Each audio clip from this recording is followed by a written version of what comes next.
मैं 35 साल के इस प्रोफेशन में देख रहा हूँ, तो हमारे पास कौन लोग आते हैं? हमारे पास वो व्यक्ति आता है जो अपनी बेटी की या बेटे की कहीं शादी करना चाहता है, और हैरानगी होगी आपको ये जानकर कि सबसे पहले उसकी क्या इन्वेस्टिगेशन में रिक्वायरमेंट होती है। वो ये जानना चाहता है कि जिससे भी मैं अपने बच्चे की शादी करने वाला हूँ वो कहाँ उठता बैठता है, कहीं लिविंग रिलेशन में तो नहीं है, कहीं किसी तरीके की कहते बार पार्टी में, क्लब में और किसी अहाते में जाके ड्रिंक तो नहीं कर रहा है, कोई ड्रग्स तो नहीं ले रहा है। ये जो रिक्वायरमेंट निकल के आई पेरेंट्स की, ये क्यों निकल के आई?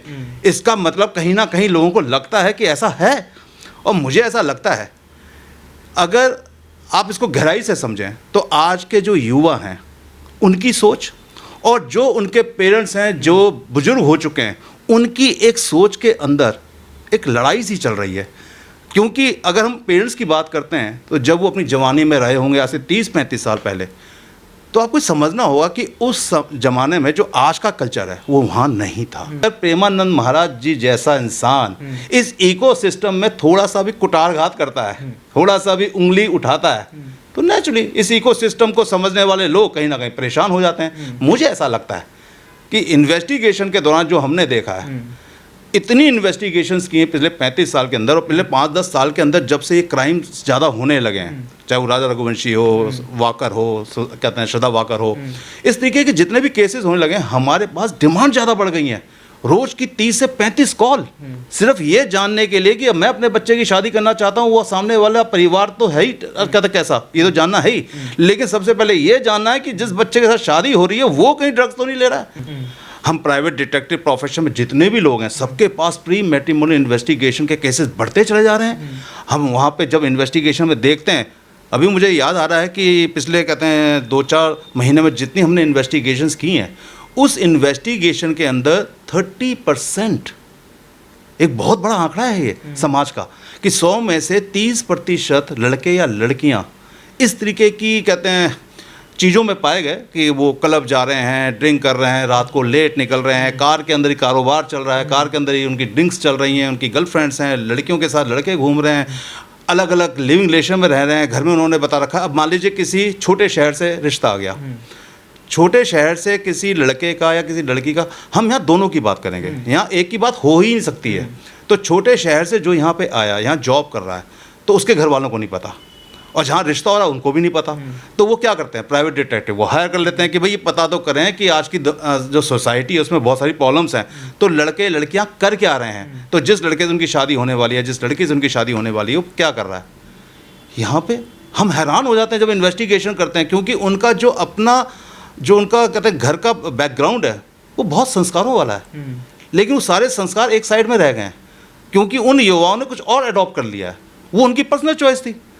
अब हम यहाँ पे सारी इन्वेस्टिगेशन, सारी इन्फॉर्मेशन, सारी एविडेंसेस क्लाइंट के सामने रखते हैं, तो क्लाइंट कई बार हमें कहता है यार आप भी काउंसलिंग कर दो, या आप बताओ आपका क्या आइडिया है। मैं कहा हम इसमें कुछ नहीं बता सकते, हम सिर्फ और सिर्फ आपके सामने वो फैक्ट रख सकते हैं जो निकल के आए हैं।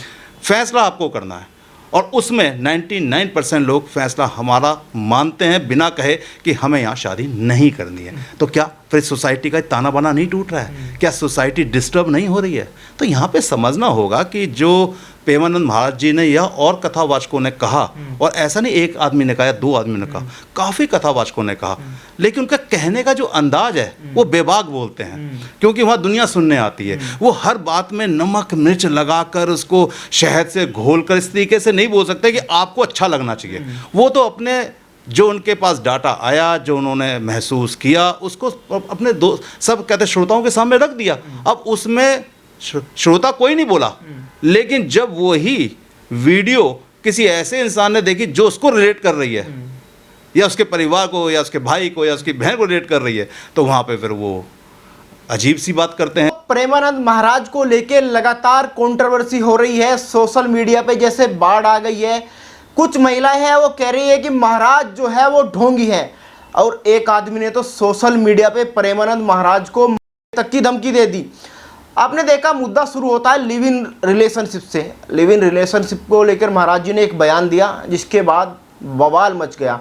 जबकि महाराज जी का बयान लड़के और लड़कियों दोनों पर था। उन्होंने कहा था कि जो लड़की 4 बॉयफ्रेंड बना चुकी हो वो अच्छी पत्नी कैसे बन पाएगी, और जो लड़का 4 गर्लफ्रेंड बना चुका हो वो अच्छा पति कैसे बन पाएगा। पूरे मुद्दे पर बातचीत करने के लिए देश के जाने माने प्राइवेट डिटेक्टिव, हिंदी में कहे तो जासूस, संजीव देसवाल जी है। काफ़ी इन्होंने अपने केस देखे होंगे अपनी ज़िंदगी में, उनसे बातचीत करेंगे, पूरे मुद्दे को कैसे देख रहे हैं, क्या कहेंगे। लिव इन रिलेशनशिप का मुद्दा प्रेमानंद जी लगातार उठाते रहते हैं। पहले अनिरुद्धाचार्य जी का एक बयान आया, उसके बाद उन्होंने माफ़ी भी मांगी, लेकिन उसके बाद ही प्रेमानंद महाराज का बयान आ गया। लोग कह रहे हैं कि महाराज जी ढोंगी है, माफ़ी मांगनी चाहिए। महाराज जी कौन होते हैं यह तय करने वाले कि शादी कब करनी है कब नहीं करनी है? देखिए, अगर हम बात करें आदरणीय प्रेमानंद महाराज जी की, तो हमें समझना होगा ये व्यक्ति कौन है, ये कौन है कथावाचक, ये कहाँ से आते हैं। अरे ये वो व्यक्ति हैं जिन्होंने अपने आप को समाज को समर्पित कर दिया है। इनको समझना होगा, ये लोग समाज की चिंता करते हैं, ये लोग चिंतक हैं। अगर समाज की कुछ गलतियों को, कुछ कुरीतियों को, कुछ खामियों को अगर देखते हैं तो समाज के सामने रखते हैं।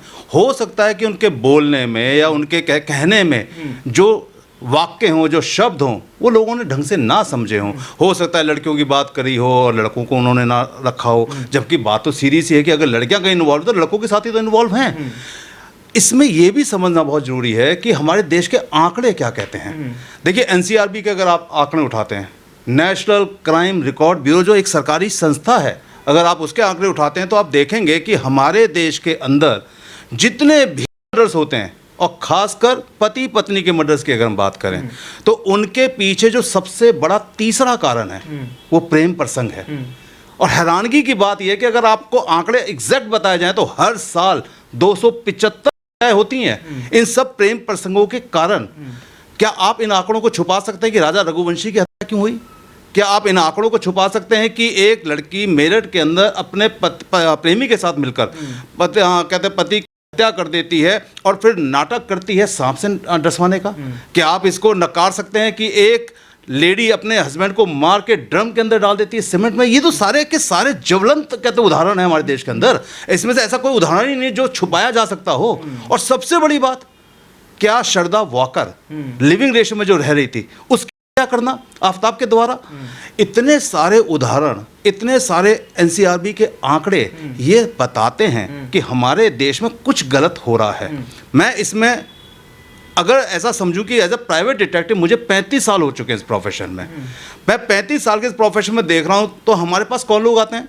हमारे पास वो व्यक्ति आता है जो अपनी बेटी की या बेटे की कहीं शादी करना चाहता है। और हैरानगी होगी आपको ये जानकर कि सबसे पहले उसकी क्या इन्वेस्टिगेशन में रिक्वायरमेंट होती है। वो ये जानना चाहता है कि जिससे भी मैं अपने बच्चे की शादी करने वाला हूँ वो कहाँ उठता बैठता है, कहीं लिविंग रिलेशन में तो नहीं है, कहीं किसी तरीके की कहते बार पार्टी में, क्लब में और किसी अहाते में जाके ड्रिंक तो नहीं कर रहा है, कोई ड्रग्स तो नहीं ले रहा है। ये जो रिक्वायरमेंट निकल के आई पेरेंट्स की, ये क्यों निकल के आई? इसका मतलब कहीं ना कहीं लोगों को लगता है कि ऐसा है। और मुझे ऐसा लगता है, अगर आप इसको गहराई से समझें तो आज के जो युवा हैं उनकी सोच और जो उनके पेरेंट्स हैं जो बुजुर्ग हो चुके हैं उनकी एक सोच के अंदर एक लड़ाई सी चल रही है। क्योंकि अगर हम पेरेंट्स की बात करते हैं तो जब वो अपनी जवानी में रहे होंगे आज से 30-35 साल पहले, तो आपको समझना होगा कि उस ज़माने में जो आज का कल्चर है वो वहाँ नहीं था। भाई पब नहीं थे, बार नहीं थे, अहाते नहीं थे। अहाते समझना पड़ेगा, अहाते वो जगह होती है जहाँ पे लीकर शॉप है, लीकर शॉप वालों ने एक जगह ली है और लोगों को वहाँ पे ड्रिंक और जो भी कहते हैं नॉन वेज इस तरीके की कहते हैं वो कहते हैं सुविधा दे रहे हैं। ठीक है, हर युवा की अपनी चॉइस है। इस दुनिया के अंदर युवा बहुत समझदार हैं, युवाओं की अपनी चॉइस है, वो उसको यूज़ कर रहे हैं। लेकिन हमें ये भी समझना होगा कि क्या ये चॉइस काफ़ी हद तक ठीक है?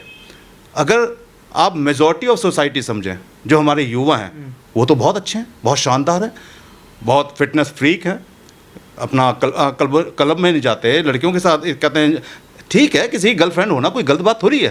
भाई एक लड़की है, उसको कहते हैं कोई बॉय कहते अच्छा लगता है, उसके साथ दोस्ती है, कोई बुराई नहीं है। लेकिन जब आप लिविंग रिलेशन में रहते हो और लिविंग रिलेशन में रहने के बाद सिर्फ आपस में शादी नहीं करते हो, एक दूसरे को समझ लेते हो कि हाँ ये कहते हैं ड्रिंक बहुत ज़्यादा करता है, ये मेरे साथ किसी और के साथ भी इन्वॉल्व है, तो फिर वहाँ पे क्या होता है? समाज का ताना बाना टूटता है।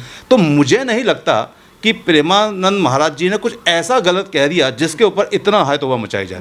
नहीं, जिस तरीके से कहा जा रहा है कि उन्होंने कहा केवल 100 में से 4 लड़कियां सही होगी, सबसे ज़्यादा जो बवाल है इसी बात को लेके मचा है। देखिए ये आंकड़े गलत हैं, ये आंकड़े सच में गलत हैं। ऐसा नहीं हो सकता कि 100 में से कहते हैं 4-5 लड़कियां अच्छी होंगी।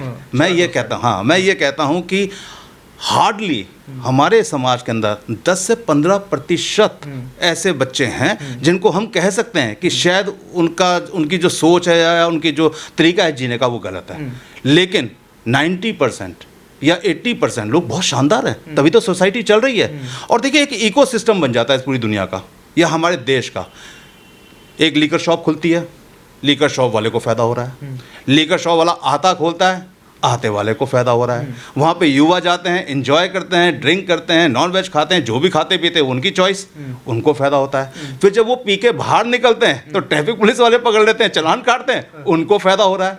इसके बाद सरकार को एक अलग फ़ायदा हो रहा है क्योंकि पुलिस से भी रेवेन्यू आ रहा है, लीकर शॉप से भी लीकर। तो ये जो पूरा का पूरा एक इकोसिस्टम चल रहा है, सबको ही तो मौज आ रहे हैं, सबको ही तो अच्छा लग रहा है। तो कोई अगर प्रेमानंद महाराज जी जैसा इंसान इस इकोसिस्टम में थोड़ा सा भी कुटारघात करता है, थोड़ा सा भी उंगली उठाता है, तो नेचुरली इस इकोसिस्टम को समझने वाले लोग कहीं ना कहीं परेशान हो जाते हैं। मुझे ऐसा लगता है कि इन्वेस्टिगेशन के दौरान जो हमने देखा है, इतनी इन्वेस्टिगेशंस की हैं पिछले 35 साल के अंदर और पिछले 5-10 साल के अंदर जब से ये क्राइम ज़्यादा होने लगे हैं, चाहे वो राजा रघुवंशी हो, वाकर हो, कहते हैं श्रद्धा वाकर हो, इस तरीके के जितने भी केसेस होने लगे हैं, हमारे पास डिमांड ज़्यादा बढ़ गई हैं। रोज की 30 से 35 कॉल सिर्फ ये जानने के लिए कि मैं अपने बच्चे की शादी करना चाहता हूँ, वो सामने वाला परिवार तो है ही, कहते कैसा, ये तो जानना है ही, लेकिन सबसे पहले ये जानना है कि जिस बच्चे के साथ शादी हो रही है वो कहीं ड्रग्स तो नहीं ले रहा है। अच्छा, लिव इन आया कहाँ से? आपने देखा होगा पहले जो शादी होती थी हमारे बड़े बुजुर्ग करते थे, लड़का लड़की को देखने नहीं जाता था, शादी हो जाती थी। वो शादी आज भी टिक रही है, लेकिन आज के समय में लड़का लड़की को देख लेता है, लिव इन में भी रह लेता है, लेकिन वो रिश्ता 1 या 1.5 साल ही चल पाता है, उसके बाद तलाक हो जाता है। देखिए एक बहुत गहराई से एक बात को समझना होगा। किसी भी लड़की से पूछिए कि मैं आपकी शादी उस लड़के से करना चाहता हूँ जो दिन रात ड्रिंक करता है, क्या लड़की तैयार होगी? मैं उस लड़के की बात करता हूँ कि उससे पूछता हूँ कि तुम्हारी मैं ऐसे ही लड़के से शादी करना चाहता हूँ जिसके 3-4 बॉयफ्रेंड रह चुके हैं, क्या वो लड़का तैयार होगा?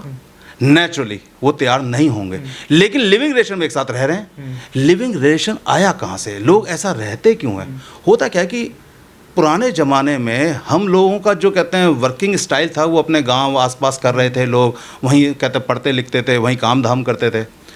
जब वहाँ से लोग पढ़ने के लिए शहरों में आने लगे और अकेले रहने लगे, पीजी हाउस में रहने लगे, क्योंकि 35 साल पहले कल्चर था ही नहीं कि इस तरीके से लोग बाहर आके पढ़ते थे, समाज से, अपनी सोसाइटी से, अपने गाँव से बाहर आ जाते थे। जब वो ऐसे कल्चर में आते हैं जो कल्चर उनको आकर्षित करता है तो वो उसको एडॉप्ट कर लेते हैं और फिर वो अकेले रहते हैं तो उनके खर्चे बढ़ जाते हैं। तो जब कई बार खर्चे बढ़ जाते हैं तो नेचुरली जो उनके साथ दोस्त यार हैं उनके साथ उठते बैठते हैं, कभी कोई खर्चा उठा रहा है, कभी कोई खर्चा उठा रहा है, इस तरीके की चीज़ें चलती हैं और फिर उनको वो लाइफ ज़्यादा अच्छी लगती है। ये उनकी अपनी चॉइस है, ये पर्सनल चॉइस है किसी की। हम समझते हैं कि जो अभी आपको जैसे मैंने बताया कि युवाओं की सोच और उनके बुजुर्ग माता पिताओं के बीच की जो सोच है उसमें प्रॉब्लम है। हमें ऐसा लगता है कि अब जो सोसाइटी है वो काफ़ी समझदार है, वो जो एक्सेप्ट कर रही है वो उनकी अपनी पर्सनल चॉइस है, वो कैसे जीना चाहते हैं। अगर हम किसी युवा को बोलें कि बॉस तुम एक काम क्या करो, डेली 2 घंटे शाम को दौड़ने जाया करो, सेहत बनाया करो, और एक ऑप्शन और रखें कि तुम डेली शाम को 2 घंटे अपना किसी दोस्तों के साथ क्लब में जाओ, वहाँ पे ड्रिंक करो, लड़कियों के साथ एंजॉय करो, लड़कियाँ तुम्हारे साथ एंजॉय करें, तो 90% कौन सी पर्सनल चॉइस लोग अडॉप्ट करेंगे? वो उस चीज़ को अडॉप्ट करेंगे जो ईजी है, और यही प्रॉब्लम है। लेकिन ये पर्सनल चॉइस है, लोकतांत्रिक देश है, जिसको जैसे जीना जिए, बाबा हों या हमारे स्पिरिचुअल गुरुज हों, क्योंकि ये स्पिरिचुअल लीडर्स हैं, इनको पूरा हक है सोसाइटी को ये बताने का कि सोसाइटी कहाँ गलत जा रही है। ये अलग बात है कि सोसाइटी उसको कैसे लेती है, सोसाइटी उसको मानती है या नहीं मानती, क्योंकि आपको ये समझना होगा कि ये जो स्पिरिचुअल गुरु हैं ये किसी को सर्टिफिकेट थोड़ी बांट रहे हैं कि भाई कोई सर्टिफिकेट बांट दिया कि तुम ऐसे ही जियोगे, तुम्हें ऐसे ही करना होगा। क्योंकि गवर्नमेंट संस्था थोड़ी है, उन्होंने अपनी भावनाओं को जो सोसाइटी में उन्होंने देखा, जो समाज में उन्होंने समझा, उसको रख दिया। तो इसमें किसी तरीके का हो रहा, लोग जाते हैं वहाँ पे तमाम ऐसे सवाल पूछते हैं जाके। तभी तो उनको पता लगा कि समाज में ये सब चल रहा है। देखिए, जब ऐसे समाज में जहाँ पे कि ये लोग कथावाचक जब अपनी कथा करते हैं तो नेचुरली वहाँ पे जो परेशान लोग होते हैं वो जाते हैं और वो पूछते हैं कि बाबा जी हमारे साथ ऐसा हो रहा है, हमारी बहू ने ऐसा कर दिया या हमारे दामाद ने ऐसा कर दिया। तो उस कंडीशन में वो सारा का सारा डाटा उनके पास इकट्ठा हो रहा है। और जैसा कि मैंने जब आपको बात करी डाटा या आंकड़ों की, तो फिर एनसीआरबी के आंकड़े झूठ नहीं बोलते हैं। हम प्राइवेट डिटेक्टिव प्रोफेशन में जितने भी लोग हैं सबके पास प्री मैट्रिमोनियल इन्वेस्टिगेशन के केसेस बढ़ते चले जा रहे हैं। हम वहाँ पे जब इन्वेस्टिगेशन में देखते हैं, अभी मुझे याद आ रहा है कि पिछले कहते हैं 2-4 महीने में जितनी हमने इन्वेस्टिगेशंस की हैं, उस इन्वेस्टिगेशन के अंदर 30%, एक बहुत बड़ा आंकड़ा है ये समाज का, कि 100 में से 30% लड़के या लड़कियाँ इस तरीके की कहते हैं चीज़ों में पाए गए कि वो क्लब जा रहे हैं, ड्रिंक कर रहे हैं, रात को लेट निकल रहे हैं, कार के अंदर ही कारोबार चल रहा है, कार के अंदर ही उनकी ड्रिंक्स चल रही हैं, उनकी गर्लफ्रेंड्स हैं, लड़कियों के साथ लड़के घूम रहे हैं, अलग अलग लिविंग रिलेशन में रह रहे हैं, घर में उन्होंने बता रखा। अब मान लीजिए किसी छोटे शहर से रिश्ता आ गया, छोटे शहर से किसी लड़के का या किसी लड़की का, हम यहाँ दोनों की बात करेंगे, यहाँ एक की बात हो ही नहीं सकती है। तो छोटे शहर से जो यहाँ पे आया, यहाँ जॉब कर रहा है, तो उसके घर वालों को नहीं पता, और जहाँ रिश्ता हो रहा है उनको भी नहीं पता। तो वो क्या करते हैं, प्राइवेट डिटेक्टिव वो हायर कर लेते हैं कि भाई ये पता तो करें कि आज की जो सोसाइटी है उसमें बहुत सारी प्रॉब्लम्स हैं, तो लड़के लड़कियाँ कर क्या रहे हैं, तो जिस लड़के से उनकी शादी होने वाली है, जिस लड़की से उनकी शादी होने वाली है, वो क्या कर रहा है। यहाँ पे हम हैरान हो जाते हैं जब इन्वेस्टिगेशन करते हैं, क्योंकि उनका जो अपना जो उनका कहते हैं घर का बैकग्राउंड है वो बहुत संस्कारों वाला है, लेकिन वो सारे संस्कार एक साइड में रह गए हैं क्योंकि उन युवाओं ने कुछ और अडॉप्ट कर लिया है, वो उनकी पर्सनल चॉइस थी। अब हम यहाँ पे सारी इन्वेस्टिगेशन, सारी इन्फॉर्मेशन, सारी एविडेंसेस क्लाइंट के सामने रखते हैं, तो क्लाइंट कई बार हमें कहता है यार आप भी काउंसलिंग कर दो या आप बताओ आपका क्या आइडिया है। मैं कहा हम इसमें कुछ नहीं बता सकते, हम सिर्फ और सिर्फ आपके सामने वो फैक्ट रख सकते हैं जो निकल के आए हैं।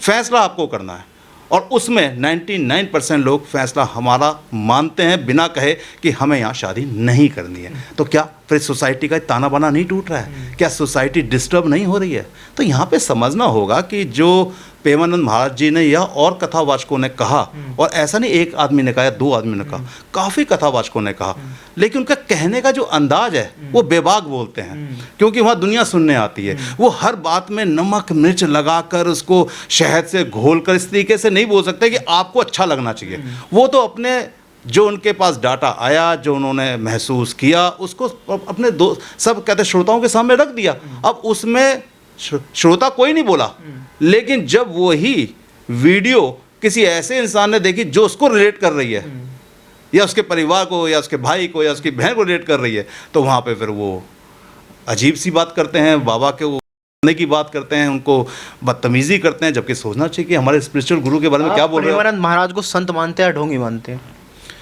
नहीं, मैं मानता हूँ कि जो भी प्रेमानंद महाराज जी हैं वो हर तरीके से इस समाज को समर्पित हैं, इसमें कोई दोष राय नहीं होनी चाहिए। मैं किसी बाबा के पास नहीं गया, मैं आज तक किसी बाबा से मिला भी नहीं हूँ, मुझे ये भी नहीं पता कि प्रेमानंद महाराज जी एग्जैक्टली कहाँ बैठते हैं। लेकिन कभी कभार कहते हैं जब हम लोग अपना मोबाइल देख रहे होते हैं तो उसमें 1-2 वीडियो आ जाती हैं, तो मैंने कुछ वीडियो उनकी सुनी है, तो मुझको वो अपील करती हैं कि वो बहुत सही बोल रहे हैं, लेकिन बिल्कुल एग्जैक्ट ऐसे ही बोले जो आपको सही लगे, ये जरूरी नहीं है। क्योंकि कई बार बाबा जब अपनी बात को रखते हैं तो उसमें ज़्यादा लाग लपेट नहीं होती, जो उनके सामने सच होता है उसको बोल देते हैं, बेबाक तरीके से बोल देते हैं। जब आप बेबाक तरीके से बोलते हैं तो फिर उसके अंदर मीन मेक निकालना, आपको उसकी बात की गहराई को समझना चाहिए कि अगर आप इसको और गहराई से समझे तो क्या उड़ता पंजाब इस देश के अंदर नहीं था? बिल्कुल था। उड़ता पंजाब क्या था, उसके ऊपर पिछड़े बन गई, तो क्या था वो, पूरे की पूरी युवा पीढ़ी खराब हो रही थी। तो क्या आप ये चाहते हैं कि अब उड़ता पंजाब तो कम हुआ तो उड़ता भारत बना दें, पूरे भारत को इस चीज़ में झोंक दें? अरे जो कल्चर हमारे देश में आज से 30-40 साल पहले नहीं था, अगर वो आ गया है, या तो उस कल्चर को एक्सेप्ट करें। युवा तो एक्सेप्ट करने लग गए हैं, लेकिन उनके पेरेंट्स या वो लोग जो उस जमाने के हैं, जो 60-70 साल से उम्र ज़्यादा जिनकी हो चुकी है, वो उस कल्चर को एक्सेप्ट नहीं कर पाते। आपने एक बात नोट करी होगी, जो क्लिप चलाई जा रही है, उन्होंने दोनों के लिए कहा, पुरुषों के लिए भी कहा, महिलाओं के लिए भी कहा, लेकिन जो क्लिप चलाई जा रही है वो केवल महिलाओं वाली चलाई जा रही है। मैंने आपको कहा ना इकोसिस्टम, कुछ इकोसिस्टम ऐसा होता है जो हमारे जो स्पिरिचुअल लीडर्स हैं उनको बदनाम करने का, मुझे ऐसा लग रहा है। क्योंकि आपको उसके साथ फिर ये भी चलाना चाहिए ना कि राजा रघुवंशी कौन है, श्रद्धा वाकर कौन है, ये क्यों मारे गए, लेडी क्यों मारी गई मेरठ में, किसी न किसी अपने हस्बैंड की क्यों कतल, उसके साथ उन क्लिप को भी चलाओ ना, उसके साथ एनसीआरबी के डाटा भी तो दिखाओ ना कि कितने कहते हैं युवा हमारे देश में पति पत्नी कत्ल किए जाते हैं प्रेम प्रसंग के कारण। तीसरा सबसे बड़ा कारण प्रेम प्रसंग है हमारे देश में हत्याओं का। और उस ये एनसीआरबी का कहते हैं आंकड़ा है, ये कोई मेरा आंकड़ा या किसी बाबा का आंकड़ा नहीं है। तो इस आंकड़े को आप कैसे नकार सकते हैं जब समाज के अंदर ये सारी चीज़ें देख रहे हैं आप। मैं मानता हूँ, बार बार कहता हूँ कि जो हमारी मेजॉरिटी ऑफ सोसाइटी है उसके युवा बहुत बेहतर है, जिम भी भरे हुए हैं, ऐसी बात नहीं। अगर आप जिम में जाएंगे तो ऐसा नहीं हो सकता जो जिम में भी जा रहा है वही बार में भी जा रहा है, नहीं, दोनों में डिफरेंस आ गया। जो जिम में जा रहा है वो फिटनेस फ्रीक है, उसको अपनी सेहत का ध्यान रखना है, और जो कहते हैं अपना बार में जा रहा है, पब में जा रहा है, आहतों में जा रहा है, वो अपनी लाइफ को जी रहा है, वो इन्जॉय कर रहा है, उसका जो कहते हैं गोल है वो इन्जॉयमेंट है। तो दोनों गलत नहीं है, लेकिन दोनों के जीवन को जीने के अंदाज से आने वाले 30-40 साल बाद कुछ ना कुछ अलग सोसाइटी दिखेगी। और सोसाइटी में अगर युवा शानदार होंगे तो फैमिली शानदार बनेगी, सोसाइटी शानदार बनेगी, देश शानदार बनेगा, तभी तो आप तरक्की करेंगे। अगर देश में उड़ता पंजाब जैसे युवा होंगे तो देश कैसे तरक्की कर जाएगा? How can possible? क्या लग रहा है माफ़ी मांगनी चाहिए? क्योंकि तमाम लोग हैं, कोई न्यास संगठन है वो कह रहा है कि अगर प्रेमानंद जी माफ़ी नहीं मांगते हैं तो हम उनके खिलाफ आंदोलन करेंगे। बहुत सारे लोग हैं, कोई कह रहा है बाइकआउट करेंगे। जहाँ तक मैं मानता हूँ, मैं गया हूँ उनके आश्रम में, मुझे तो नहीं लगता उनके बाइकआउट करने से, विरोध करने से कोई फ़र्क पड़ने वाला है। क्योंकि ना तो वो कोई गल्ला चलाते हैं, ना कोई वो दुकान चलाते हैं, ना वो कथा करते हैं कि पैसे लेके कथा करते हैं। वहाँ गरीब जाए अमीर जाए सबके लिए वही एंट्री है। एकांत वार्तालाप करनी है तो उसको भी लाइन में टोकन लेना होगा, अमीर को भी टोकन लेना होगा। तो बाइकआउट से कोई फ़र्क पड़ने वाला है उनके? मैं समझता हूँ कि आदरणीय परमानंद जी ने जो कहा उसके लिए उनको कोई माफ़ी मांगने की जरूरत नहीं है। हाँ, खंडन कर सकते हैं कि मेरी बात को इस तरीके से समझना चाहिए था, वो खंडन कर सकते हैं, माफ़ी मांगने की इसकी कोई ज़रूरत नहीं है। और बाकी एक छोटी सी कहावत है, आदि बोल देता हूँ, आदि खुद समझ जाओ कि हाथी तो रोड पे चलता ही है, बाकी समझदार हो कि क्या करते हैं। तो कोई किसी का बॉयकॉट करे, क्या फ़र्क पड़ता है, उनकी अपनी फॉलोइंग है। मैं उनको नहीं जानता हूँ, उनको देखा नहीं, उनको देखने का भी गया नहीं, मेरी कोई इच्छा नहीं, लेकिन उसके बावजूद भी मैं ये समझता हूँ कि स्पिरिचुअल लीडर्स को एक इज्जत तो मिलनी चाहिए। वो देश को जागरूक कर रहे हैं, वो देश से लेके आ रहे हैं, वो देश को अपनी पूरी जवानी, पूरा बुढ़ापा दे दिया।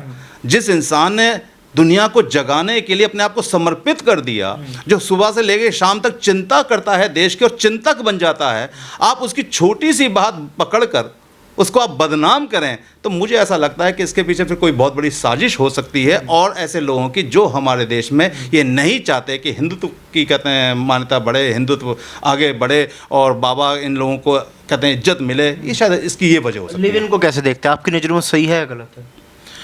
देखिए, इसमें कोई दो राय नहीं कि हर युवा की अपनी चॉइस है। हम किसी युवा की चॉइस को ना तो गलत बोल सकते हैं और ना सही बोल सकते हैं, ये तो वक्त बताएगा।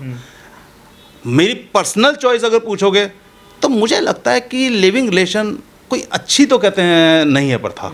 अगर आप इसमें कोर्ट में जाके अगर देखें, कानून में जाके देखें, तो लिविंग रिलेशन के अंदर जो लोग रहने वाले हैं उनमें से कितने % लोग शादियां करते हैं, इन आंकड़ों को समझना बहुत ज़रूरी है।